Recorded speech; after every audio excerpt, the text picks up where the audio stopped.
Welcome to a problem where we're asked to find the milliliter per hour rate that should be set on the pump. First thing we're going to do is underline important information. We're to infuse this medication at 5 micrograms per kilogram per minute. Our client weighs 160 pounds and the available concentration is 500 milligrams and 250 milliliters of D5W. We're asked to find the milliliter per hour rate that should be set on the pump. We're going to start by converting the patient's weight of 160 pounds to kilograms. We know that there are 2.2 pounds per kilogram.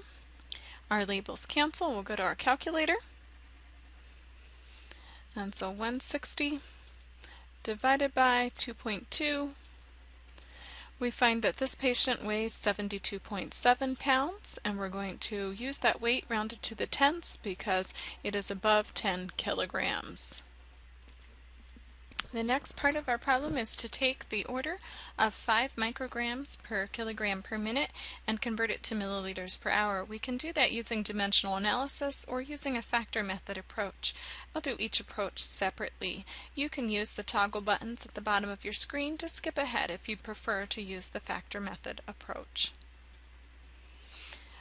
So we will be starting with the order of 5 micrograms per kilogram per minute.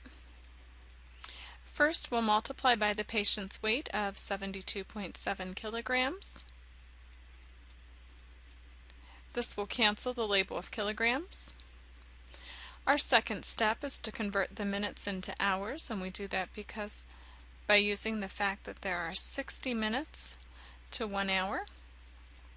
Our medication is available in milligrams, so we'll need to convert the micrograms into milligrams using a piece of memorized information. So 1,000 micrograms is the same as 1 milligram, and our label of micrograms cancels. Finally, we'll convert the milligrams into milliliters using the medication strength, and so our medication has 500 milligrams in a volume of 250 milliliters. That cancels the label of milligrams, and our remaining labels are milliliters per hour, which are the labels of our answer. So we're ready to go to our calculator.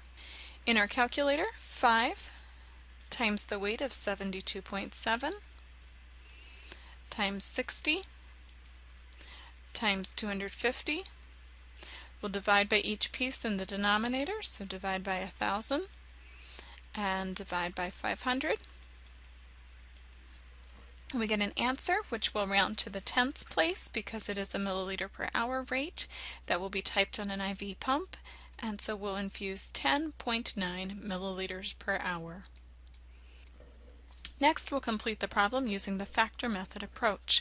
There is a memorized formula that can help you find the factor number, and I have it listed here. We'll substitute pieces into the formula. So the milligrams in the bag is 500. That is multiplied by 1,000 and divided by 60, divided by the milliliters, which are 250, and divided by the patient's weight, which is 72.7. We'll substitute all of this into our calculator in order to find the factor number. On our calculator, we'll take 500 times 1,000,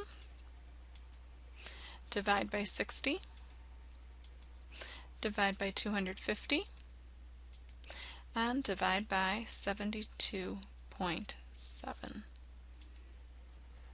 When we look at this answer for the factor number, factor numbers are typically rounded to the hundredths place, so 0.46. With the factor number approach, we'll also be using the formula D equals KR. K is the factor number that we just found. D is the dose, and our dose is to be 5. So we'll substitute that into our formula. We'll also substitute the K value into our formula, and the rate is what we need to find. The rate is always the milliliter per hour number that goes on the infusion pump. To solve this problem, we'll need to divide by 0.46 on both sides of our equation. So 5 divided by 0.46 gives us an answer of 10.9 when we round to the tenths. The reason why we would round to the tenths is because this is milliliters per hour, and most of our infusion pumps are able to take a value to the tenths place. You'll notice that both methods gave us the exact same answer, so even though there was a bit of rounding and finding the factor number, it was not so significant as to change our answer.